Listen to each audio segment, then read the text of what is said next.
I pledge allegiance to the flag of the United States of America and to the republic for which it stands, one nation, under God, indivisible, with liberty and justice for all.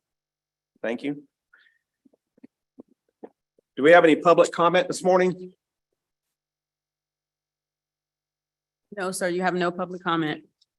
Moving on to informational items, Chair recognizes Melanie Williams. Good morning. Good morning, everyone. All right, so looking at the year-to-date through the month of April, we had a net deficit of $100,000. Now, this deficit was $587,000 underneath the budgeted amount of $487,000. And looking at the revenues, we were under budget in all categories, federal, state, and local funding of $1.2 million. In expenses, we were under budget in all the categories totaling $693,000. Our accounts payable balance at the end of April was $294,000, and our accounts receivable balance was $607,000, and our cash in the bank was $633,000. And that's the summary for April. Any questions? Questions, Sure. comments? We're good, thank you. All right, thank you. Chair recognizes Ron Pierce for our legislative update. Good morning.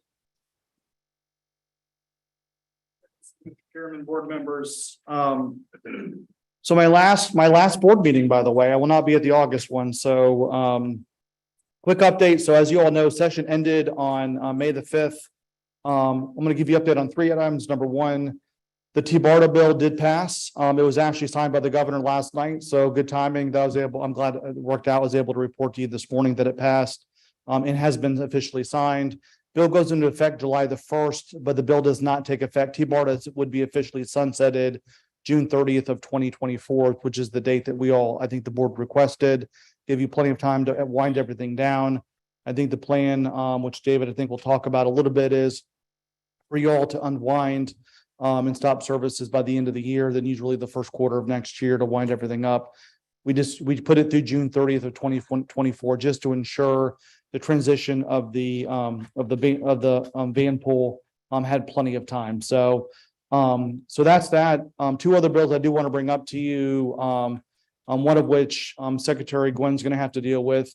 There was a bill dealing with HART that was filed in Tallahassee with the dissolution of HART. I can tell you we had numerous conversations about that.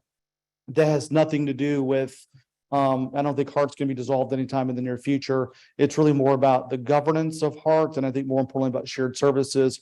Basically, what the bill requires is DOT to come back with a report and recommendations to the legislature by December the 31st. Let me remind everybody, session next year starts early. Session starts on January the 9th. So that's why they're coming back with a report to allow the legislature potentially to take action. My guess is a couple of things could happen there is the governance of HART, the governance model could change potentially. And number 2, I think there are some things that are in the bill talking about shared services and shared resources, which could create an opportunity, maybe for opportunities for HART and PST potentially to be able to work together. So that's something that Secretary Gwen's office will be working on. And the other thing, which I can tell you is a direct correlation to what happened with TBARTA, is we have been talking about some version of a regional MPO in Tallahassee for probably a decade. One thing that a number of key leaders out of the Tampa Bay, region started talking about is if TBARTA goes away, who's going to kind of look at regional transportation planning and transit, who takes on that? And so as a part of session this year, there was language included in a couple different places that has been passed, and the governor has already signed one of the bills, so it has already taken effect. On July 1st, the 3 MPOs of Pasco, Hillsborough, and Pinellas have to begin to work together, and they have to submit basically what a regional MPO plan could look like to the legislature by December the 31st. It's just a plan. I can tell you that the TMA for those 3 respective counties have kind of already started that process. A lot of the membership of the respective counties will be driven by population, but I think some of the discussion would be is then who serves on those respective seats. So this is not something that's going to happen overnight. I can tell you, if you're going to move forward with some type of a regional MPO, it's probably going to take until 2026 or 2027 to get it fully implemented up and running, because you do get some approvals from not only the state, DOT, and the governor's office, but more importantly, you do have to get some approvals from Washington, D.C. So I think it would take some time potentially to get all those approvals in place. Again, it's only a study at this point. So right now, the only thing that's required is the 3 MPOs are going to produce what a potential regional MPO could look like. Again, those conversations have started. I've already seen a draft of a kind of an MOU that has been produced by the TMA already. And that is, again, due back to the legislature by December the 31st. And again, with session starting early, that's why they want that back, to give the legislature potentially an opportunity to be able to act upon those those issues. So I'll stop there. I'm happy to answer any questions, comments, not only about TBARTA, about our bill, but any of the other 2 issues I talked about as well. Any questions? Questions? Questions for Ron, anybody? Thank you, Ron. Very good. Mr. Chairman, thank you. And again, would be my final meeting. We truly appreciate the opportunity representing TBARTA over the years. Appreciative working with you, each one of you. And I know that all of us will still be involved in transportation issues moving forward. So look forward to working with you on other issues at some point in the future. Thank you. Thank you. Thanks, Ron. So moving to action items, would the board consider approval of our January meeting minutes? Move approval. Have a motion for approval Second. and a second. All in favor, say aye. Aye. So Chair will now recognize Lance Smith for our 2022 audit results. Good morning. Morning. Pleasure to be here. Just for the record, my name is Lance Schmidt. I'm a principal with Clifton Larson Allen, and I served as your audit principal for your financial statements ended September 30, 2022. So what I'd like to do this morning is just kind of give you a quick highlight of the results of our audit. And then if there's any questions, be glad to entertain those as well. So and we should have a short presentation as well. That'll be coming up. While that's being loaded, I will just go ahead and share a couple of quick statements. Just in a quick presentation today, just as a quick disclaimer, we always recommend you look at the entire audited financial statements in their entirety. And everything I say today is going to be kind of a highly summarized version of what you see in those financial statements. But again, you'll be able to see all the detail in those. So if we go to the next slide, and that's the disclaimer. So we'll go to the next slide. I'd like to start off just with kind of what you've hired us to do. When we say we're doing an audit, there's several different components to that, and I just want to recap what those are. First thing is what you think of. We audit both the numbers and the footnotes of the financial statements. We did that as well as any of the supplemental schedules on the back. We also looked at those. I'll touch on, we do have a going concern that's in the financial statements, and I'll touch on that in just a second. We also do what we call a uniform guidance audit, or you may have heard it referred to as a single audit. And we actually did 2 different single audits this year, one for federal programs and one for state grant programs. I will just note that when we talk about auditing these, we audit all of the numbers.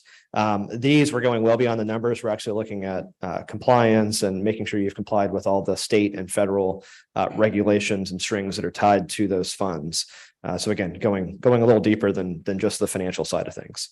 We also issue a Florida management letter. The Auditor General requires us to issue that report. There's some good operational data in there as well. And of course, if we had any compliance matters, I'd report those to you. Glad to report that we had none in that management letter. And then lastly, we issue an examination report. That examination report ensures that your funds are invested in public qualified depositories, and that you don't have to worry if the cash is in the bank. Essentially, and normally this is kind of glossed over. It's a minor point, but in recent months, it's important to note that being in a Florida qualified public depository means the bank is holding all those funds. All your deposits are collateralized. So again, we issue that, and again, that was a clean examination report. So go to the next slide. I want to recap the reports. If we could move on to the next slide there. The reports that we issued. First report we issue, as I said on the previous page, was that report on the financial statements. I'm glad to report you received an unmodified opinion. What that simply means, and again, a highly summarized fashion, is that the financial statements were materially correct and there were no material deviations from generally accepted accounting principles. And I don't have to add anything else to it. So I can just say everything looked good as it relates to the audit report. So again, you received an unmodified opinion. Best opinion you can receive means you had clean financial statements. So again, congratulations on that. The second thing that we issue is whether or not you've got internal controls to actually capture all the financial activity flowing through to TBARTA. If we had any, we don't issue an opinion, but if we had any findings, I'd be required to report those in that report, and I'm glad to report that we had none. And then lastly, I mentioned that we do a single audit and a federal, a federal and a state single audit. Again, we're looking at compliance when we talk about this. I'm glad to report that we had no findings there, and you received an unmodified opinion, which simply means you complied with all material compliance requirements as related to the two programs that we look at. So again, in summary, no findings, very good news. Throughout the course of our audit, we always make best practice recommendations working with Melanie and David. And so, those aren't always codified into a written letter, but we always want to make sure that we're providing value in the audit process. So one thing we did just to let you guys know, with the organization dwindling over the next few months, we did talk a lot about internal controls and what's that look like moving forward.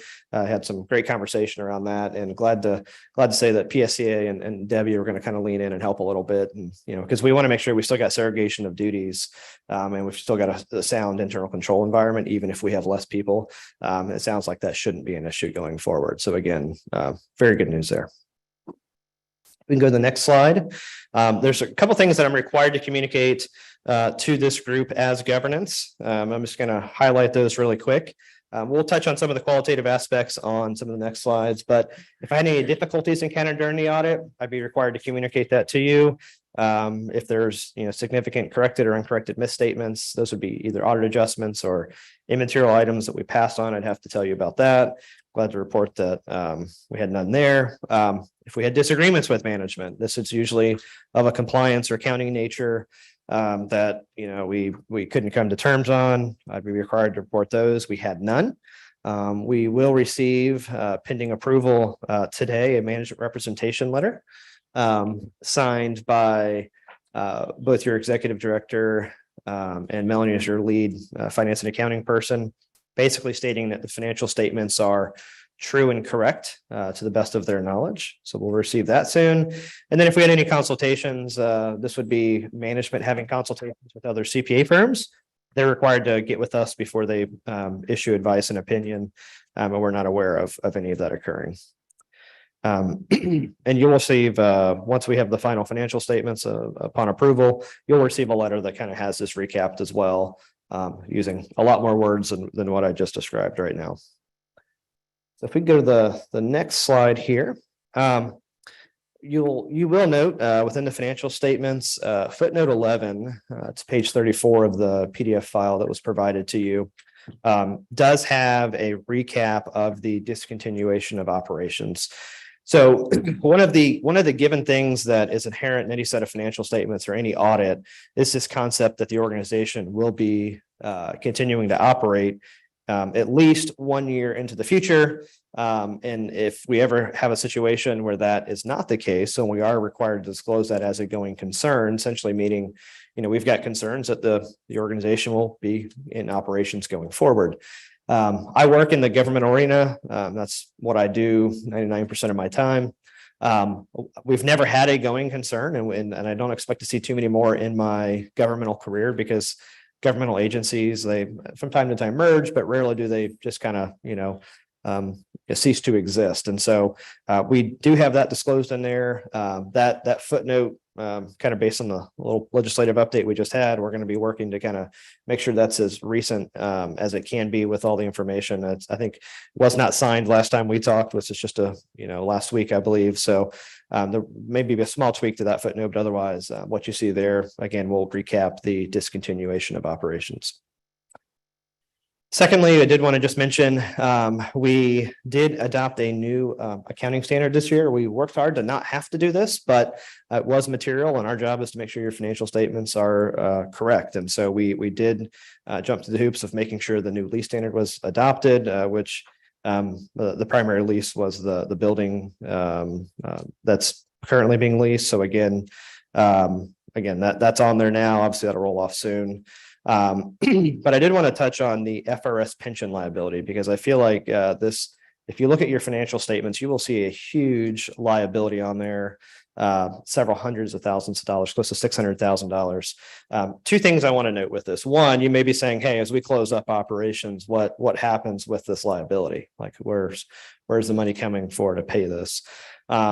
So two important things to note. One, the probably the most important thing is that this is the Florida retirement system. TBARTA has no obligation to actually pay out any of those retirement obligations. That is a requirement of the state of Florida. However, going back 6-7 years ago, the Government Accounting Standards Board said to make organizations comparable between those who participate in these state programs and those that have their own pension plans. If you're part of a state program, we want you to basically calculate your small percentage, and we want you to put it on the books so that, if you're comparing two organizations side by side, you can get a complete picture. Again, predicated on the fact that most, governments aren't going out of business. So when we look at this liability, no, I'm gonna say it this way. It's the best way I know to describe it in as simple terms as possible. Is it's kind of a paper liability. TBARTA has no obligation to actually pay out that $600,000 liability into the future. That's responsibility of the Florida retirement system. They are funded to do that. They will continue to fund that in the future, and they will continue to make that those payments in the future. So I just wanted to touch on that, and I'll tell you the number is extremely large right now because it's kind of a 1-year delay. So there were more people here last year. That number is going to go down even more in next year's audit, and that is good or bad news. David, we do have one more audit that we'll be completing for 9/30/23. But I just wanted to touch on that. If there's any questions on that, I'd be glad to take those. But as a user of the financials, it kind of stands out as a big number. I just know that does not need to actually be paid. Commissioner Starkey, you're recognized. Thank you. So on those FRS obligations, is everybody vested? So that is a matter for the Florida retirement system. So the credit that they have will continue on if they choose to go to a different employer. It'll just, the same credit, continues. Yeah. So it says there's more. All right, thank you. Yep. Commissioner Flowers, you're recognized. Thank you, Mr. Chair. Did you take into consideration the change in valuations that will occur as a result of the recent legislation for the FRS system? All of that, gets reflected in there. And that's done at the state level, and then the state basically says, okay, TBARTA, here's your small portion, and then we pick that up. Thank you. Yep. Thank you, Mr. Chair. Any other questions from board members? Thank you. All right. Thanks. And then I'll just, if we go to the last slide, one thing I did just want to communicate, we are required to communicate our significant risk, which revenue recognition is a big risk for us. So we did spend time on that. And then I mentioned on a previous slide, we did implement new lease standards, the GASB 87. We'll be looking at 96 next year, hoping that we don't have anything material that we have to actually implement on that. But again, our commitments to make sure you guys have sound financial statements and everything's properly recorded, even though there's only 1 year kind of left here. But we will be looking at that next year. And so again, I do appreciate the opportunity. When we do an audit, it's not a one-way street. It takes a lot of communication and effort on both sides in order to get through an audit. So again, just want to thank you, Melanie, David, and all the folks at PSC as well that helped out. So thank you. Thank you. Board might recall thank you. We're good. Yep, thanks. Appreciate it. In January, we discussed having employment agreements for our key employees that would remain with us through conclusion of TBARTA. Yep. If we could pause a second, Yep, we need to accept the audit report. Okay. Move to accept the audit report. Second. Have a motion and a second to accept the audit report, 2022 audit report. All in favor, say aye. Aye. Thank you. And we asked Jennifer to take a look at the contracts that we had. We have an executive director's contract, which I believe is complete and doesn't need modification. And as we looked into it closer, we realized that our director of accounting really didn't have an employment contract for us to rely on to work with her during the closeout of TBARTA with her responsibilities and subsequent conclusion to her responsibilities. So the chair recognizes Jennifer to kind of go through the employment agreement highlights with us for the board's consideration today. Thank you. Thank you, Mr. Chair. Before you is an employment agreement. The purpose of the employment agreement is, as the chair mentioned at the last meeting, it was a discussion regarding severance and the board's ability to maintain employees through continued operations until those operations cease. You have an employment agreement already in place with the executive director. The employment agreement presented to you today is for Melanie Williams. Essentially, it keeps her compensation and benefits the same as it is today. The difference is that this would allow for 20 weeks of severance under two conditions. One, if she was terminated for convenience, or two, if TBARTA, is dissolved and ceases to exist, stops operations. So obviously the chair is in support of this, as I had mentioned in January, but I'd like to get board member comments if there are any. I'll recognize. I move approval. If not, I'll accept a motion for approval and I have a second. All in favor, say aye. Aye. Thank you. And Mr. Chair, I'd just like to go on record for saying thank you for, it's hard, knowing what your future is not going to be, but to remain and do the job to the level of excellence that you are working through the audit, which is no easy task, even when you know that it's a continuation. And I just want to say thank you to you and any staff member, all of the staff members, inclusive of David, for being there in such a professional manner. So thank you. Likewise, the chair gets an opportunity to visit quite often with David on a number of different things, but having y'all to rely on through the conclusion of our responsibilities, very much appreciated, and the professional courtesy has been acknowledged by all of us. Thank you. So next item up, chair recognizes Ken Bowden, PTSASP update. Yes. Good morning. Good morning. Nice to see all of you. Yes, the PTASP. So that stands for the Public, excuse me, Public Transportation Agency Service Plan or Safety Plan. Sorry. So we recommend approval of the 2023 PTASP. Originally, the original PTASP was agreed to and approved by the Board of Governors in 2020. We've come to you twice since then with updates and small changes to add additional information. And both of those times in 2021 and 2022 that has been approved.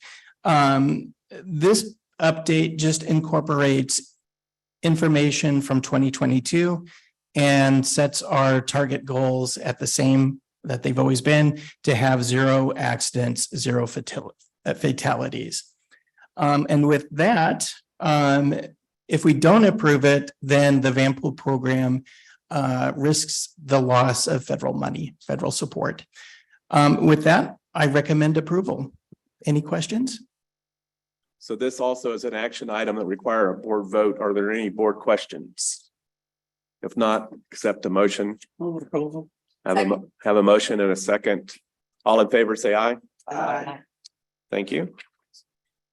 Executive Director's Report. David Green, you are recognized.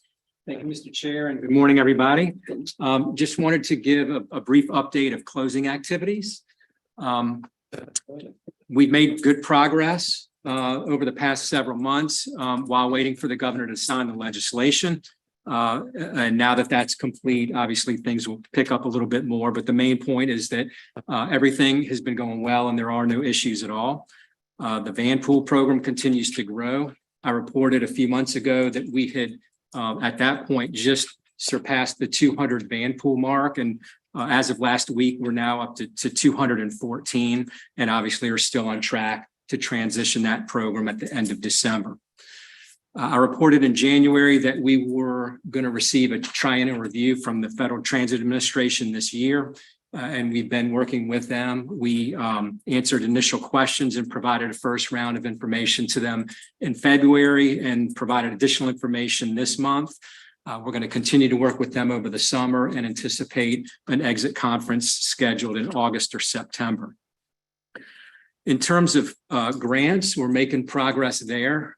In January, we had 4 state grants, and we now have 2 left. We have closed our Innovative Transit Technology Grant and have submitted a request for final reimbursement on our OPS grant. So technically that's still open, but once we receive payment from FDOT, then we'll go ahead and close that as well. That'll leave us with 2 state grants, one for the PD&E project and the second for the Commuter Assistance Program. Quick update on the PD&E project. The final part of that process was to receive a record of decision from FTA on the NEPA and environmental work that we've been completing related to that. And the last step of that process was to send a letter to the State Historic Preservation Office in Tallahassee with all of the environmental documentation that was completed, allowing them 30 days to review and respond to it. That 30-day window closed a couple of weeks ago, and I did receive a letter of concurrence from the SHPO that there are no impacts to state historic resources along the corridor.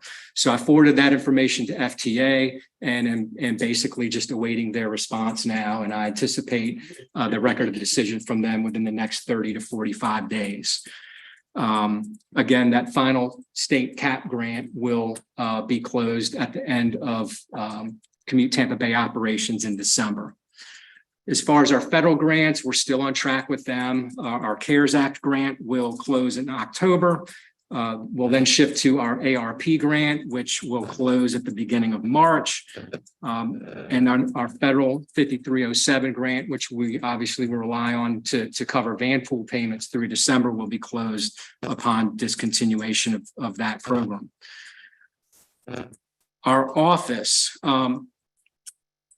now that the letter or the legislation was signed by the governor, I will work with council on a letter to terminate our office lease, which we need to provide our landlord, and then we'll work on reimbursing them for everything that's still due to them.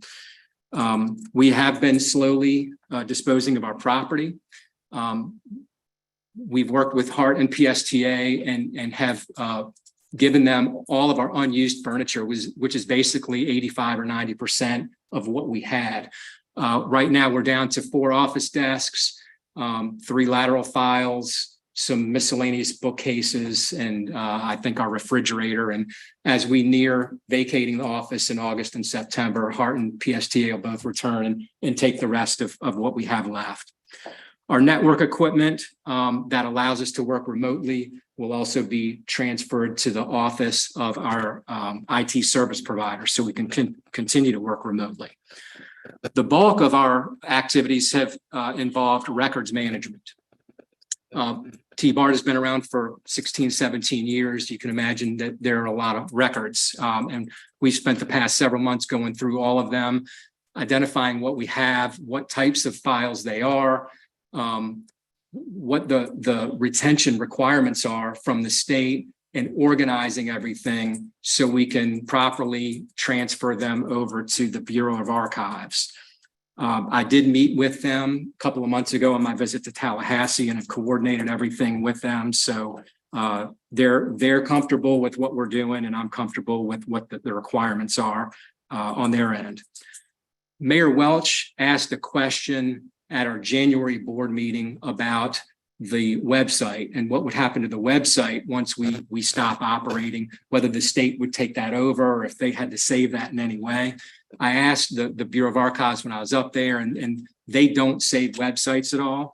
What they advised was to save the HTML files that comprise the website and include those along with the PDF downloads of the site with the records that we give them. And again, we're still planning to shut the website down on December 31st. Our auditor referenced an FY23 financial audit. That was something that I discovered also on my trip to Tallahassee when I met with DEO, the Department of Economic Opportunity. We anticipated that this FY22 audit would be our last one, but they indicated that for special districts like TBARTA, any agency that exceeds an expense threshold of $100,000 still would have to complete an audit. And obviously we've already exceeded that threshold for FY23. So we will in fact have to do one more audit for the year ending September 30th. Our contract with CLA does still run through next January. So we don't have any issues with the contract. We don't, however, have a price for that FY23 audit yet. I'm still waiting on a quote from CLA on what that will entail. So we'll include that cost in the budget that we present you all in August for the next fiscal year. And then the final thing I wanted to mention is that our last board meeting will be on August 25th for the purpose of approving a budget. And that's all I have to report. Any questions? I'll start with Commissioner Starkey. What was the price of this current audit? Do you recall?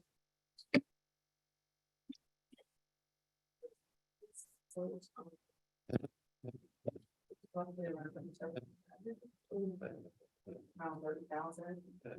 Estimating, I don't know the exact. 37 or 38,000. Yeah. It was in that area. And that also includes an NTD review, which we also have to complete. What's NTD? National Transit Database. Okay. And that's information that we report to FTA every year. Chair recognizes Jim Holton. Thank you, Chairman.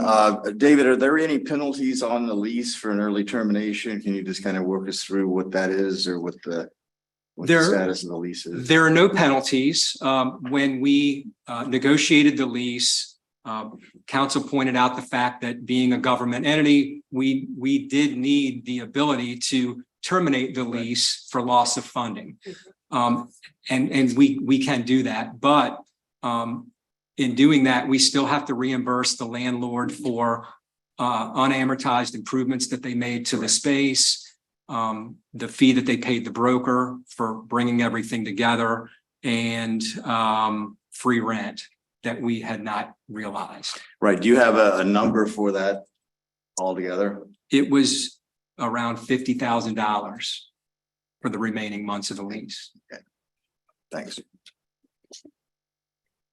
Commissioner Long, I was just going to say that I haven't had a meeting yet when I had not had an opportunity to recognize you. So we're still batting 1,000. You're recognized. Good morning.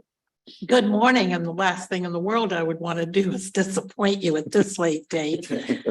My question is, every time I get a notice or get something new from TBARTA, or as I'm sitting here today and listening, all I see are the numbers ticking up in terms of dollars going out. And my question is, David, in August, are we going to get a final amount of money that is going to come back to the public governing agencies that are going to be funding all of this? Because as it relates to Pinellas County, I would very much appreciate being able to have a conversation with our county administrator about the dollars that are owed to the county. And there are other public officials on here who have a responsibility to the municipality and or county that is being represented by them as well. David, you're recognized. So in January, when we presented the plan to close the agency, we also provided a projection on what the final distribution of funds would be, the reimbursement to the counties. And What that amount will be is based on the actual money that's left in the bank account at the time. So what we gave you was a projection. We have an updated projection, obviously. A couple of things the projection did not include are the FY23 audit, which we again anticipate being roughly $38,000, and then an FRS impact. And the state also passed a retirement bill, which did a couple of things. It extended the drop program from 3 years to 5 years. And that doesn't impact TBARTA at all because we haven't been in FRS that long. We don't have anybody that's in the drop program, nor will we. But the other thing it did is it increased the annual contribution to the FRS. We don't know what that amount's going to be yet. They typically send that notification in June. So I expect that we'll receive that within the next several weeks, but we projected that it'll be 2%. So factoring in the 2%, that'll be another addition to our expenses that we didn't anticipate. Having said that, we've also realized some savings, things that we didn't anticipate. So the net effect is not as severe as the cost of the audit and the FRS impact. It'll be a little bit less than that. At this point in time, we're projecting $197,000 left over at the end of all of this to being reimbursed to the counties, which is about $26,000 less than we projected in January. But that's not a total to each governing agency, that's divided. Correct. All right, so I heard you mention the additional expenses for FRS, and my question, which is probably more for Jennifer, why would we be paying that when we're not going to be able to receive anything for it anyway? Definitely above the chair's pay grade. So chair will recognize Jennifer. I think you do. It's a state. As long as you're operating and your employees are continuing to accrue a benefit under FRS, you'll have an obligation as an employer to contribute. Once you no longer have employees who are accruing time under your obligation will cease. I just wanted to hear her say it because once again, it's an unfunded mandate from the state. I just want to be able to say that. Thank you very much. But David, you can bring to the August board meeting an update on our projections as long as requested. We can go over that at board meeting. Definitely. Ken, do you have that slide that you can pull up real quick? I can show you what it looks like right now. Mm-hmm. And then, as I said, we're going to present the budget in August. So Right. Naturally, we'll have an updated projection for you at that time. But for the moment, I can show you it probably is a little bit easier to see on the graphic than how I described it.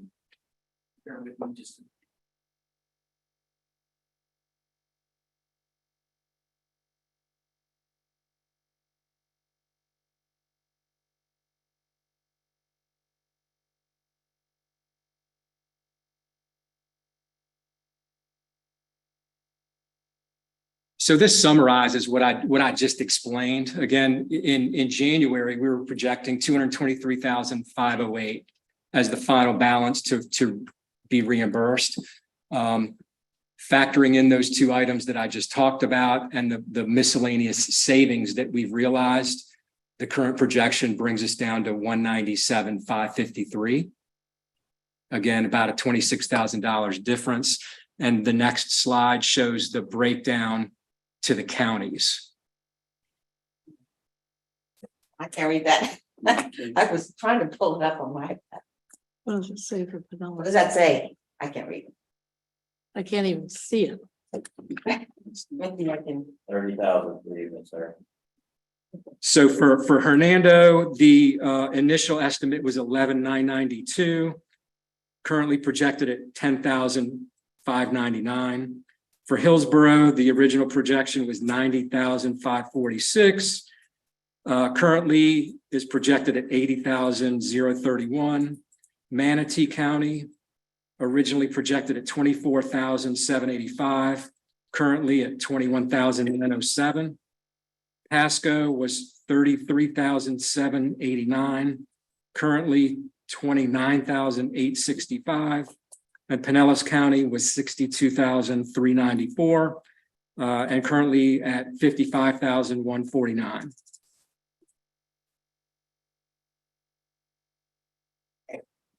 Commissioner Long, you have anything else you No, would like to add? thank you very much. That's my story for today, for now. So from the chair's perspective, as we move forward to our completion date, I get to go over a lot of information with David, and what we're doing is funding the obligations we have to closure. We're not creating any new obligations. So it's very important for the board members to know what we're doing is tracking conclusion of existing obligations. We're not creating new ones, and that's a big difference. You know, if you think about that, the way that it's structured, it's something we really can't avoid doing either. So I have a couple of minutes, and I'm not going to give a report, but Secretary Gwen, do you have anything for District 7 transportation, or anything that would highlight the conclusion of our meeting today that would be beneficial to the board? I think just Ron had covered a couple of the bills. Obviously the Hart bill, we do have a consultant lined up to begin that study. It's worded such that it's effective on the date of the signature. So I don't think it's been signed yet, right, Ron? Right, and so again, it's going to look at governance, organizational structure. I don't believe it actually requires us to give recommendations, but more to give options and the benefits and disbenefits of each.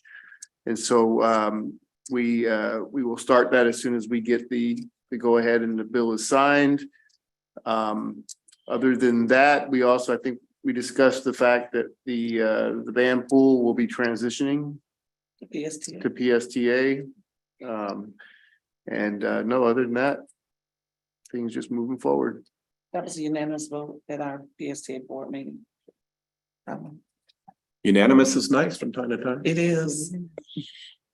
Is there any other good to come before the board, or any board members that would like to be recognized? If not, we are adjourned. Thank you.